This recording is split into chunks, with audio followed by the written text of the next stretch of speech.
France کے سفیر کو نکالنا ہے، یہ امتحان تھا اللہ کا، یہ اللہ ایسے آزماتے ہیں، کوئی بڑی بات نہیں۔ ورنہ فرانس کیا اور کیا ہونا تھا، آزمایا اللہ نے، اب بتاؤ اس کو نکالنا ہے، یہ اسمبلی میں فیصلہ ہو گیا نکالنا ہے جی اس کو، ٹھیک ہے قرارداد پیش کریں گے کہ نکالنا ہے اس کو۔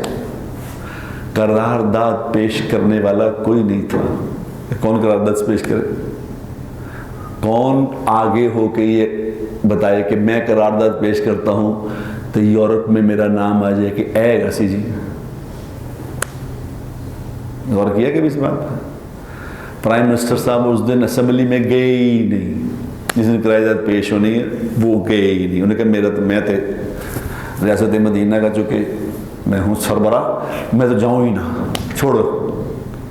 شیخ رشید صاحب رحمۃ اللہ علیہ نے 1 منٹ کی تقریر کر کے فوراً مولوی کے حوالے کر دیا کہ تو بول، میں نہیں بولنا۔ کوئی بولنے والا نہیں کہ اگر اعتزاز احسن، میں نام لے رہا ہوں اس کا، اس نے بیان دیا کہ اگر ہم نے ان سے قطع تعلق کر لیا تو 49 ملک اس کے ہمارے سے قطع تعلق کر لیں گے، ہمیں باہر نکال دیں گے۔ اب ظاہر اعتزاز احسن بیچارہ پتہ نہیں مسلمان ہے کیا ہے، وہ اس کو قل واللہ بھی نہیں آتی، کئی دفعہ قل واللہ پڑھنے کی کوشش کی، ناکام۔ یہ چیکنگ ہے، اللہ کی چیکنگ ہے، جو کہہ رہے ہو تم، جو تم کہہ رہے ہو ہم چیک کر رہے ہیں تمہیں، ہاں کیا کہہ رہے ہو اور کیا کر رہے ہو۔ معیشت ہماری خراب ہو جائے گی، آئے روزی دینے والا اللہ، ساری کائنات کو پالنے والا اللہ، ہم معیشت سے پریشان ہو گئے۔ خدا کی قسم اگر اللہ کو دیکھ کے چلتے تو اللہ زمین سے بھی روزی نکالتا، آسمان سے بھی روزی برستی، ہم ہر قسم کی مشکل سے آزادی ہو جاتے۔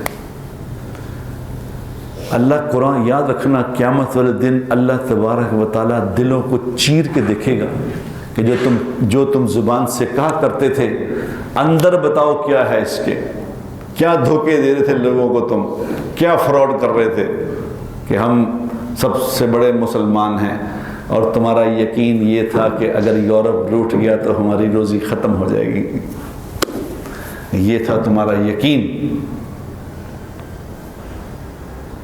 یبسط الرزق لمن یشاء ویقدر، کسی نے کہا کہ روزی اللہ آسمان سے اتارتے ہیں، تو اللہ نے قسم کھا کے کہا، حدیث میں آتا ہے اس میں قسم کھا کے کہا کہ مجھے میری عزت کی قسم، مجھے میرے جلال کی قسم، مجھے میرے بلند مرتبے کی قسم، روزی زمین پہ نہیں ہے، روزی آسمان سے آتی ہے۔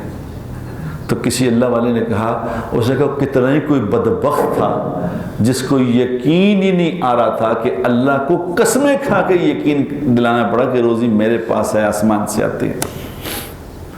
ایک بات میں چیک ہو جاؤ گے میرے دوستو، اس کی محنت ہے، یہ محنت کے بغیر بات سمجھ نہیں آنی، یہ خالی زبان سے کہنے سے نہیں بات بننی، اس کی ایک محنت ہے، یاد رکھنا۔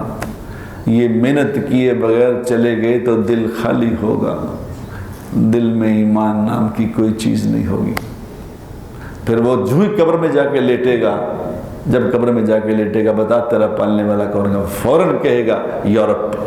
اسی وقت جو دل میں یقین ہے وہ کہے گا وہ پالتا تھا۔ جس کا دل پہ یقین ہے، جس کا دکان پہ یقین ہے، جس کا مکان پہ یقین ہے، جس کا کاروبار پہ یقین ہے، جس کا پلاٹوں پہ یقین ہے، وہ کہے گا فوراً وہ میری روزی وہاں سے آتی تھی۔ یہ ایک محنت ہے میرے بھائیوں، یہ تماشا نہیں ہو رہا، یہ تو چیکنگ ہو جائے، چیکنگ ہوتی رہے گی، گھڑی گھڑی چیکنگ ہوگی، یاد رکھنا، ہر وقت چیکنگ ہوگی۔ جو ہی اذان ہوتی ہے، یاد رکھو، جو ہی اذان ہوتی ہے ادھر چیکنگ شروع ہو جاتی ہے۔ اب یہ کاروبار کرتا ہے کہ نماز پہ آتا ہے، چیکنگ شروع۔ یہ دنیا دارالامتحان ہے، یہ رمضان کا مہینہ، اس بات کی محنت کر لو میرے بھائیوں، اس بات کی محنت کر لو کہ دل کا یقین ٹھیک کر لو۔ خدا کی قسم بڑے بڑے دیندار چیک ہو گئے ہیں اس کیس میں، بڑے بڑے دیندار، کوئی نہیں بول رہا، بڑے بڑے نیک لوگ چپ کر گئے کہ ساڈا نانا بھی چاہے، ایک مولوی صاحب کا میں نے کل پڑھا، اس کا ٹویٹ کسی نے کیا، مولوی صاحب کے اوپر تصویر بنا کے جیسے کہا اے کتنے نہیں ہونا ہے، کیوں نہیں بول رہے جیسے. اصل میں بات کیا ہے کہ شکل ہم نے بگاڑی ہیں، دین کی شکل بگاڑ دی، دین کی شکل بگاڑ دی نا، اصل میں گڑبڑ کر دی. ختم نبوت ختم نبوت ختم نبوت ختم نبوت کو دل میں اتار دے یا اللہ، میرے دل میں اتار دے. کیونکہ حضور اکرم صلی اللہ علیہ وسلم پچھلے دن میں بتایا تھا، یاد رکھو میرے مسلمان بہنوں بھائیوں، یاد رکھو کوئی اس وقت تک ایمان والا نہیں بن سکتا جب تک اس کی محبت، اس کے دل میں حضور کی محبت سب سے آگے نہ چلی جائے. یہ عمر رضی اللہ تعالیٰ عنہ کو کہہ چکے کہ عمر رضی اللہ تعالیٰ عنہ کو آپ نے پوچھا عمر تمہیں مجھ سے کتنی محبت ہے؟ تو عمر نے فرمایا رضی اللہ تعالیٰ نے، یا رسول اللہ مجھے اپنی جان کے بعد سب سے زیادہ عزیز آپ ہیں، جان سے، مال نہیں. مال کیا چیز ہوتا ہے جان کے سامنے؟ تو حضور نے کیا فرمایا؟ آپ نے فرمایا عمر تم اس وقت تک ایمان والے نہیں بن سکتے، اس وقت تک مسلمان نہیں ہو سکتے جب تک میں تمہیں تمہاری جان سے بھی زیادہ عزیز نہ ہو جاؤں. تم مال کو لیے پھر رہے ہو، یہاں جانوں کی بات ہو رہی ہے. یہ اللہ سے مانگو، یا اللہ میرے دل میں حضور کی محبت میری جان سے زیادہ کر دے. یہ مانگنے سے ملے گی، ایسے نہیں ملنی ہے. یہ محمد صلی اللہ علیہ وسلم کی محبت کا سودا اتنا سستا نہیں ہے کہ جیسے ہی فراڈ سے ہی مل جائے گا کہ اوپر سے کہنے سے مل جائے گا. اس طرح نہیں ہونا، یہ اس طرح نہیں ہونا. اور یہ چیکنگ بھی ہوگی، یاد رکھنا. یا ایھا الذین آمنو آمنو، قرآن کہتا ہے اے لوگو جو ایمان لائے ہو ایمان لے کے آؤ. اب ذرا غور کرو اس بات پہ. اللہ کا کہہ رہے ہیں کہ اے لوگو جو ایمان لائے ہو، اسی کو کہہ رہے ہیں ایمان لے کے آؤ. کیوں؟ ایمان والوں کو کیا کہہ رہے ہیں آپ؟ سمجھنے کی بات ہے کہ نہیں؟ کہ اللہ کہہ رہا ہے ایمان والوں کو کہ جی آپ ایمان والے ہیں، آپ ایمان لے کے آئیں. کتوں کو بنتا ہے یہ بات کرنے کا؟ اپنے ایمان سے بتاؤ. ہماری سمجھ میں بنتی ہے یہ بات کو؟ اللہ کیا کہہ رہے ہیں؟ اللہ کہہ رہے ہیں یہ 2 نمبر ایمان نہیں جو تم لے کے آئے ہو، یہ والا نہیں. جیسے میں گولڈی بھائی کو گولڈی میں کپڑے پہن کے آئے، وہ کپڑے تو پائے نہیں میں کہ نہیں کہیں فنکشن میں جانا، یہ والے نہیں، وہ والے کپڑے پہن کے آئے اعلیٰ. اللہ کہہ رہے ایمان جو تم لے کے آئے ہو یہ والا نہیں جو تم لے کے آئے ہو. زبان سے کچھ کہتے ہو اندر کچھ ہے، فراڈی ہے، یہ نہیں.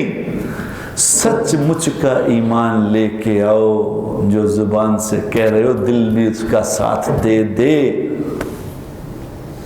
اور یہ والا ساتھ کہ دل بھی میرا ساتھ دے، مجھے کسی کی دنیا میں پرواہ نہ رہے، میں صرف اللہ اور اللہ کے رسول کے دیکھ کے فیصلہ کروں، یہ ایمان درکار ہے میرے بہنوں اور بھائیوں موت سے پہلے. ورنہ یاد رکھو اللہ اور اللہ کے رسول کو چھوڑ کے جس سے مدد کی امید کرو گے، میری یہ بات پورے غور سے سن لو، آپ بھی ریکارڈنگ والے بھی، اللہ اور اللہ کے رسول کو چھوڑ کے جس سے مدد کی امید رکھو گے، اللہ پاک کی قسم اللہ تمہیں اسی سے ذلیل کروائے گا.